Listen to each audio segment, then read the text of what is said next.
Yes, as corruption rages on in Kenya, the majority leader in the Senate, BONI KHALWALE, came out and revealed and attacked fellow members of the UDA of engaging in corruption scandals. We all know that when the people came out on the streets to protest against the high taxes, very many people are coming out boldly on people who take public funds, because on one hand there cannot be an increment in the taxes, yet on the other hand we see public officials flaunting money which is suspected to be from criminal proceeds. So BONI KHALWALE is the first person to come out because he's the majority leader in the Senate, and a word of a majority leader cannot just be taken lightly. BONI KHALWALE came out and attacked Oscar Sudi, attacked DIDMAS BARASA for buying a helicopter, and very many more. In fact, he started in the Baraza in his home area in Kakamega, and he proceeded to also talk about it in the Senate.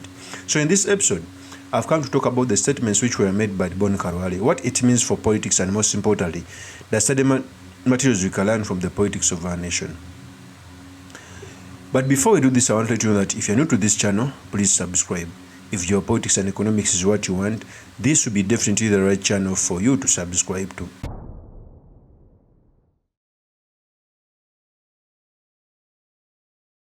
So of late, UDA stalwarts have been seen flaunting money, buying luxurious houses, and many more, which very many people think it is corruption money. But I keep on telling people that Kenyan politicians are they were ranked among the highest earning politicians in Africa and even in the whole world. This cuts across even opposition members are rich. So by BONI KHALWALE coming out to attack particular members, it's because they are seen to be near the president, and that sends a bad signal. Before I proceed on this, let me first give you the tape when BONI KHALWALE was talking about this. Here is the tape. Mr. President, ikiwa unataka kuokoa wale waheshimiwa wenye walipiga yes, kama unataka inji itulie, Your Excellency, sio finance bill peke yake. Wakenya wako na hasira kwa sababu ya wizi ya hali ya juu ambayo inafanywa na mawaziri wako.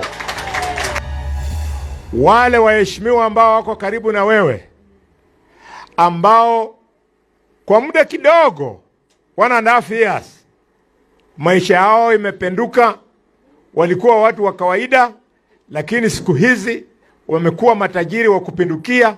Hata DIDMAS BARASA amenunua ndege, wengine hatuwaoni chini tena, wanapitia huko juu, wengine wanaenda kwa harambee kama ya leo. Hatoi kulingana na uwezo wake, anatoa kuja kuonyesha watu kwamba yeye ndio mwizi mwenye ameiba sana. That is BONI KHALWALE. BONI KHALWALE accused DIDMAS BARASA of buying a helicopter. And I think even me, I was surprised, because DIDMAS BARASA is an ordinary member of parliament. He's not even a minister. Because in politics, we know ministers can get proceeds of crime crime easily than ordinary members of parliament. The only thing ordinary members of parliament use to steal public funds, which is known, is the CDF. The CDF, okay, which is known to build schools, because there has been a precedent of arresting members of parliament for misusing CDF. Okay, when DIDMAS BARASA was attacked by BONI KHALWALE, he came out and also tried to defend himself. In fact, in his Twitter handle, he came out to say, Senator BONI KHALWALE, I have heard you mention me in Senate proceedings regarding my purchase of a helicopter. Indeed, this is true. I made a choice between having one wife, a helicopter, and trust in God. In contrast, you chose a Nissan Patrol, 10 wives, over 25 concubines, fathered 46 known children, and maintaining 35 houses for hood rats across the country. Maintaining such a large family and numerous homes is exponentially more expensive than having one wife, one helicopter, and 3 children. You're just an old, superficial, and misleading fella. That is the tweet which was written by DIDMAS BARASA. In fact, I may concur with DIDMAS BARASA. A person can buy a helicopter if he has his own job. He can build a house. In fact, it's not a duty of the Senate okay, to go against these people, because a member of parliament declares his wealth or through the IGG. So you must ask after, did DIDMAS Barasa declare his wealth? If he didn't declare the wealth, then the IGG must go on, okay, to look for where DIDMAS Barasa gets the money, not MP BONI KHALWALE coming out to attack them. He may have a valid point, but he's making it in a wrong fora. In fact, even in the Senate proceedings, he came out and echoed these statements. He came out to say the same statements, even added on other people. Okay, here is what he said. That is BONI KHALWALE. I know BONI KHALWALE raised pertinent issues, but on a wrong fora. He must write to the IGG. IGG must investigate if DIDMAS Barasa and other people declared their assets. Okay, and if indeed they're spending matches what they earn.